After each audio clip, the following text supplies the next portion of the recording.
Thank you very much indeed. And now let's analyze this further. Joining me here is former U.S. Ambassador to Turkey, Ambassador James Jeffrey. He's also the former U.S. Special Envoy for Syria representation. Ambassador, once again, great to have you here with us on TR2 World. A historic day, certainly, for the ties between Turkey and the United States. The meeting between the two leaders lasted for over 2 hours, and we heard a brief comment from the American president about the meeting. He said that it was great. Do you think it marks a turning point when it comes to the ties between the two countries? Thanks for having me here.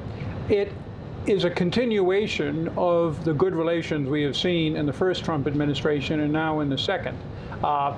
Plus, Donald Trump realizes we have to work by, with, and through our partners and allies, and no country in Eurasia is more important than Turkey, because from Russia, Ukraine, Black Sea, Caucasus, to Syria, Gaza, the Gulf, Turkey is a key player unlike any other country. And the two sides are aligned on almost every issue, as you've heard from your correspondents just now. There are very few differences. Trump dinged Ankara on purchasing Russian oil, but that's something that can be managed. The key thing is what concrete developments will come out. It's going to take some time to see, particularly on the defense cooperation. And let's talk about Syria and Ukraine. Of course, we saw the U.S. President Donald Trump praise President Erdogan for his role in both Syria and Ukraine, even saying he has solved the problem in Syria. So given Turkey's unique position, Ambassador, working with Russia, mediating in Ukraine, and is still a key NATO ally, how sustainable is this balancing act in your view?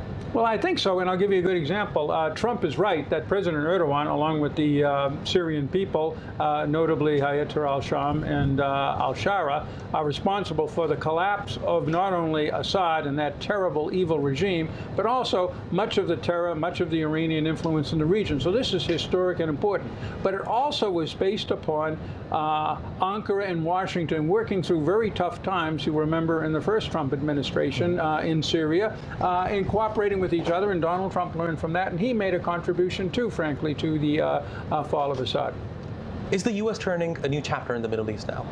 I think the U.S. has already turned a chapter even before Trump, but Trump underlined it very dramatically in his speech in Saudi Arabia back in May, and that is we no longer are going to fixate ourselves on the internal political situation in countries. We don't have the magic formula to make these countries look more like us, nor do they want to look more like us. Let's just work with these countries to advance our common interests through a transactional, if not idealistic, relationship. But frankly, it's a traditional diplomatic approach, and Trump is a believer in it, and he's quite good practicing it.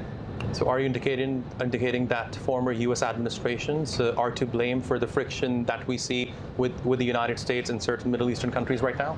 Well, it's not just administrations. I hate to bring up what understandably some in Turkey might think, as we say, a dirty word, and that is the U.S. Congress.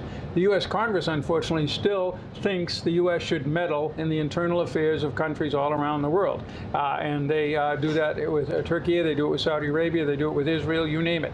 And that's a problem, and Trump has to deal with that, Congress, including on issues like lifting the Syria sanctions and the potential F-35 sale to Turkey. Talking about the F-35 deal, what do you think could possibly come out of the meeting that we saw in the Oval Office? Do you think Turkey will be re-included into that deal now? I'll try to put the framework. If President Erdogan can come up with a suggestion on what Turkey will do with this problematic S-400 system purchased by the Russians, and Trump thinks that he can sell that to Congress, Trump will come up with a counter deal on F-35s and our other defense cooperation that the Turks are also asking for.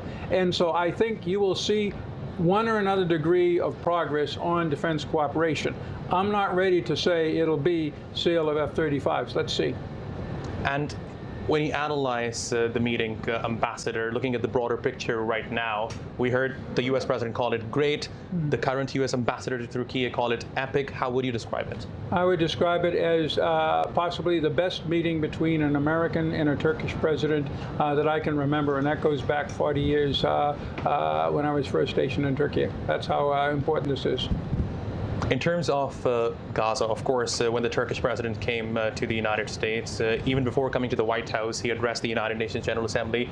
And during his speech at the UN, Gaza was on the top of the agenda. And it was widely anticipated that when he meets Donald Trump at the White House, he will be bringing this topic up. So what kind of influence do you think President Erdogan can have on stopping the war in Gaza right now? Because we both know that the American president also wants the war to end. Sure. The Turkish president also wants the war to end. How do we do that is the problem. Well, President Trump's answer to that would probably be, look at what I did with President Erdogan sitting beside me and the leaders of all of the other key Islamic states up at the UN back on Tuesday. That was also an epic meeting because we've never had one like that before. And there the issues were Israel's role in the region, the attack on Qatar, and how to solve Gaza. Trump and Secretary Rubio have put out a 21-point way forward. I think it is a way forward that I'm almost positive Turkey can accept, the Arab countries can accept. The big question is